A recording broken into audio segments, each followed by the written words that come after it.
કેમ છો મિત્રો? તમારો સૌથી પહેલો મિત્ર જે છે આ પ્રકૃતિ છે. નાનપણથી મને આ છોડનો બહુ જ શોખ છે. હું ઘરે અલગ અલગ પ્રકારના છોડ ઉગાડતી રહી છું, જેમાં ધનિયા છે, મેથી છે, રાઈ છે.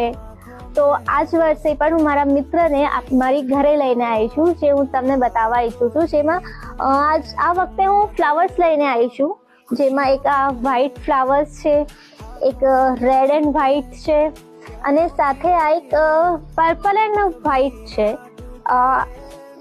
કહેવાય છે કે ફૂલો જો ઘરે હોય તો એક ખુશનુમા વાતાવરણ બની રહે છે. તો બસ હું પણ મારા ઘરે આ જ ખુશનુમા વાતાવરણ બની રહે, મારા બગીચામાં બની રહે, અને એને જોવાથી એક સ્માઇલ જાતે જ આવી જાય છે. તો હું આમની સાથે વાતો પણ કરું છું, તો એક અલગ જ કનેક્શન છે. અને સાથે સાથે આપણી હેલ્થનું પણ ધ્યાન રાખવું ખૂબ જ જરૂરી છે.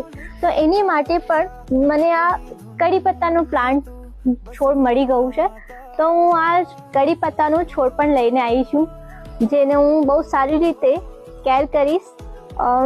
કઈ રીતે આની કેર થાય છે એ પણ હું તમને બતાવીશ. કઈ રીતે આપણે આને વધારે ને વધારે ગ્રો કરી શકીએ છીએ, આમની જે ગ્રોથ છે એને વધારી શકીએ છીએ. આમાં કયા લિક્વિડ આપણે ફર્ટિલાઇઝર આપી શકીએ છીએ એ હું તમને બતાવીશ. હું જ્યારે આનું રિપોર્ટિંગ કરીશ ત્યારે આમાં કઈ ખાદ નાખીશ એ પણ હું તમારી સાથે શેર કરીશ. તો તમારે જોવા માટે ફોલો કરવું પડશે અને નેક્સ્ટ વિડીયોની રાહ જોવી પડશે. તો પ્લીઝ લાઈક અને સબસ્ક્રાઇબ કરવાનું ના ભૂલતા. આભાર.